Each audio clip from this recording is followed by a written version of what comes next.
Okay. We're doing our best. A GoPro would be perfect, because then maybe we wouldn't have all the problems we're having. But anyways. Okay, so we're doing lines lines 34 through 49.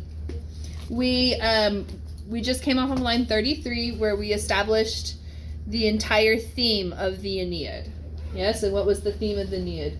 What is the theme of the Aeneid? It was such a great weight to found. You got it. It was of such a great weight to found the Roman race. Okay, important enough to have been on T-shirts in years past. By the way, we'll be having the T-shirt competition for Latin Club, so you should join Latin Club so that you can get into the Latin course, to the Latin Club course, so that you can submit your design ideas for T-shirts. Okay. So, yet again. Fast Talker is doing a really good job, except that he accidentally labeled pectore as an O when it should be an A. It's definitely ablative. And our goal is to get to the point where you can anticipate what he's going to mark something. Yes, what he's going to mark it as. Like you look at it and like, oh, he's going for that word. It's going to be an ablative, right? Okay, so that should be an A. So you can anticipate. So then whenever he goes, oh, you're like, oh, nope, that's not right. Right? Okay.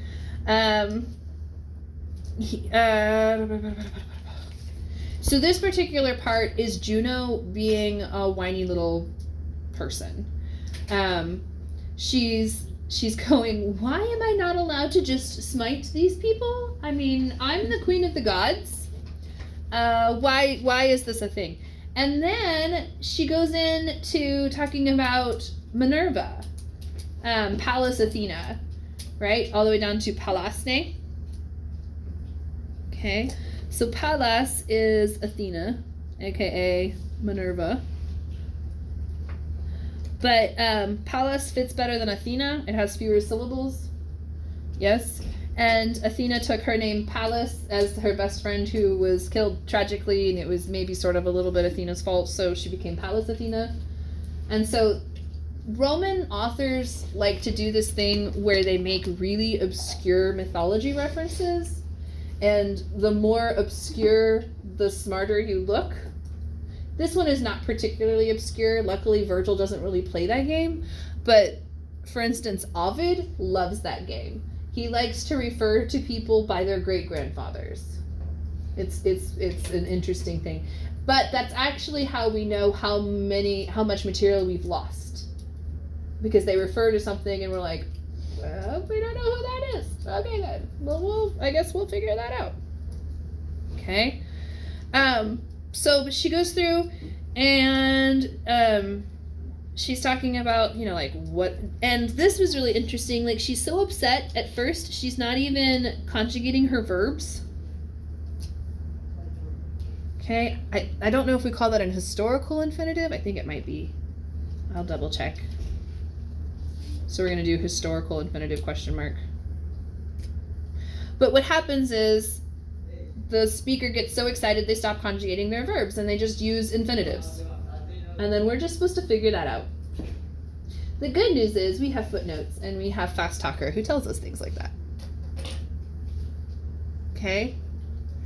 And this would actually be a good t-shirt for AP if you wanted to make an AP t-shirt. Quipe vetor fatis. Indeed, I am forbidden by the fates.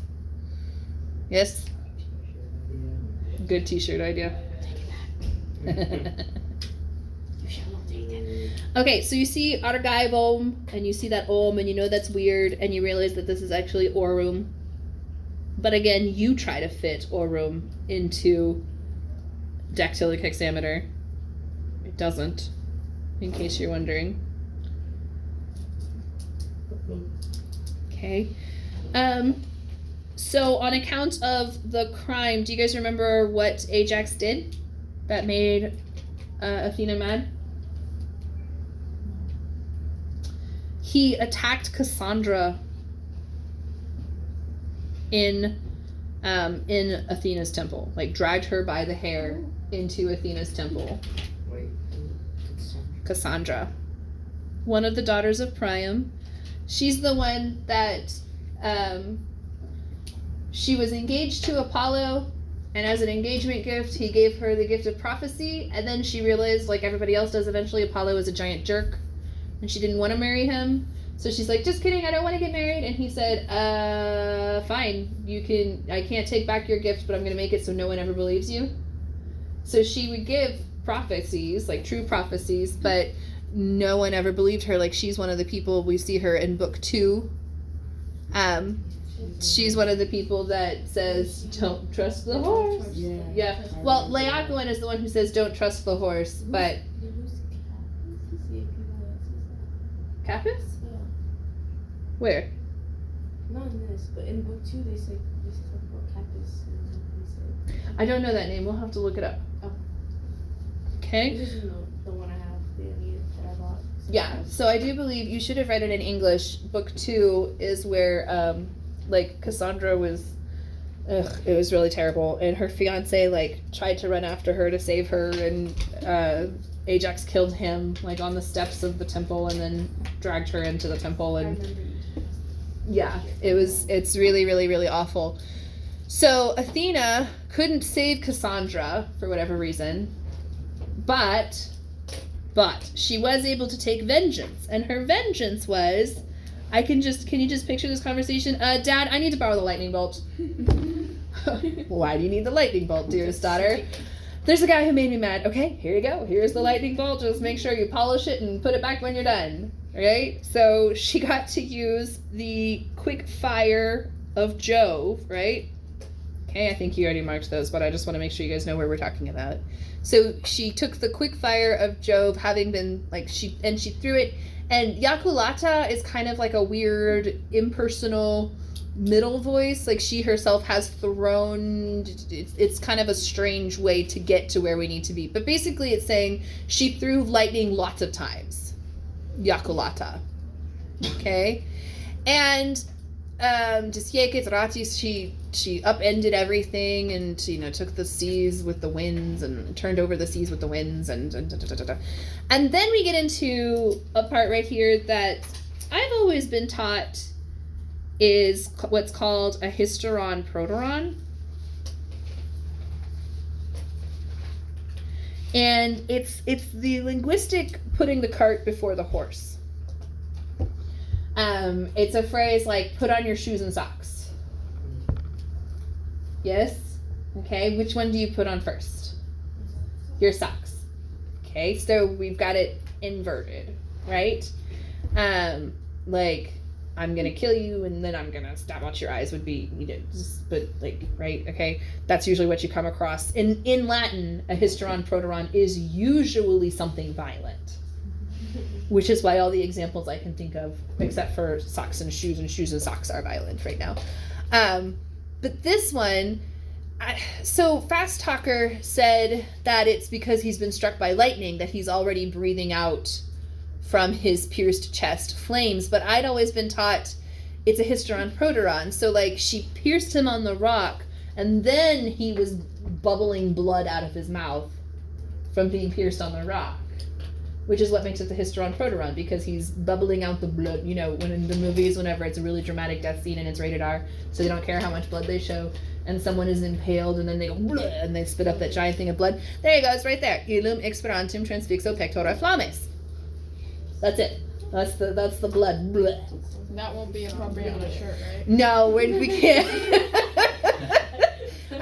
Well, if we go ahead and do turbine corripuit scopio and fix it acuto. No, I don't see Mr. Byler letting us have a man pierced on a rock. On a sharp rock, no less. Acuto scopulo. Ablative place where, by the way. In case you're wondering what kind of ablative that is. Ablative place where. And she didn't just, like, pierce him. Like, she didn't grab him and pierce him on it. She used the wind, turbine. Oh. Yes. Okay, so she snatched up with the wind and fixed him on a sharp rock. Okay? So this is this part where, remember, we've covered Juno's mad, right? Like, she's mad through the whole book. The book doesn't end until she stops being mad, right? Okay? And that sort of is like the Iliad, where it's driven by the rage of Achilles. Yes, it starts out and the story goes and Achilles gets mad, and then the story keeps going, and when Achilles stops being mad, that's when the story ends. It goes a little bit past that. We'll talk about the ending whenever we get there. That'll be like in April. But, yeah. So then she goes on to say, but I, ost ego. Okay, and what is the antecedent for quai here? Do you guys remember what antecedent means? So where am I going to draw this arrow? Ego! Okay, and that equals Juno, right? Okay, because she's the one talking. Yeah. Okay, but I, who, whatever in Cato means, the queen of the gods. Like, it literally does not matter what in Cato means, but like, I who practice the reign as queen of the gods, and am both the sister and the wife of Jove, and this is where you have to kind of go back and forth on the page. I'm sorry about that. And we're going to use this as a present perfect. Okay? So it's I wage wars with one race for so many years. Yes? Like Athena gets a little bit mad and she gets to take this guy and pierce him on a rock. And I have to wage war. And I am the queen of the gods. And I am Jupiter's sister. And I am Jupiter's wife. So, but I don't get to have my way. Okay? It's because, again, quippe vetur fatis. Indeed, I am forbidden by the fates. Okay? And then she goes on to say, will anyone adore the divine or worship the divine will of Juno, moreover, either as a suppliant or as a suppliant place on an honor at the altar. So basically she's saying nobody's gonna take me seriously anymore as a goddess. So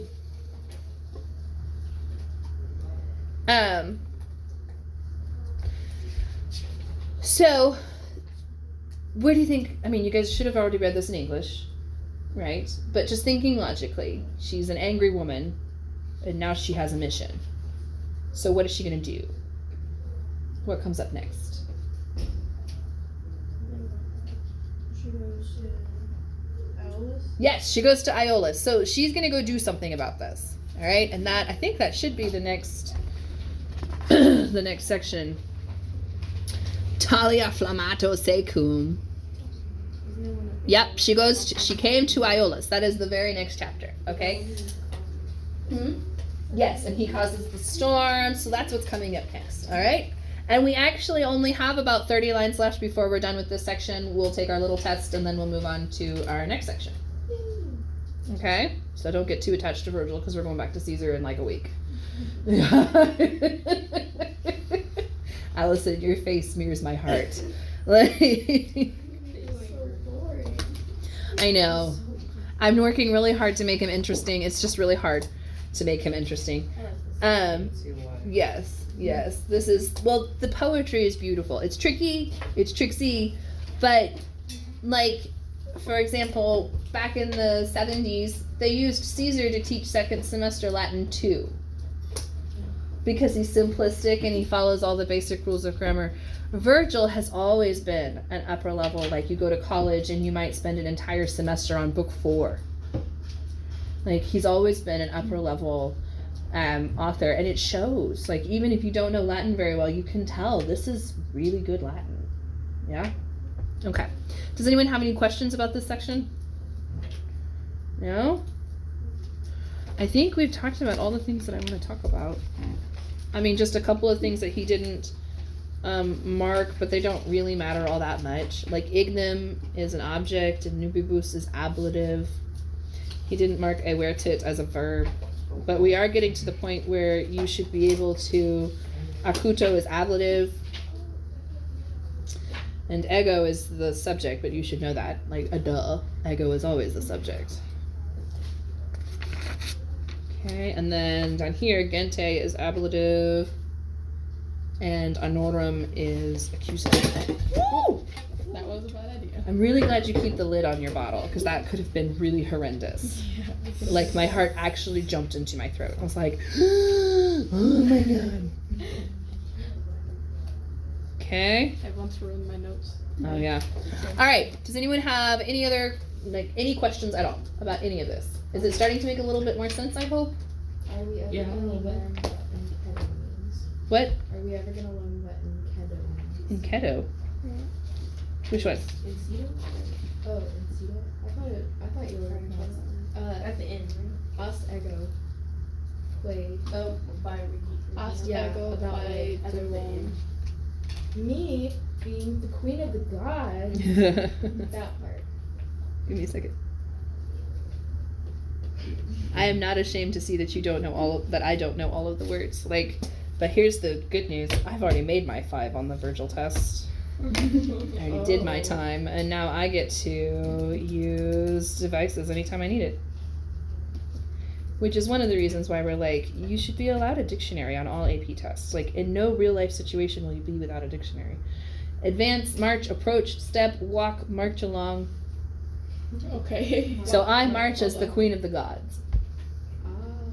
But I, who walk as the queen of the gods. See, I told you, it didn't really matter what it meant. The idea is like, she is the queen of the gods. Okay, any other questions? Not really. No? Alright, then I'm going to end this video, and we're going to play Gimkit.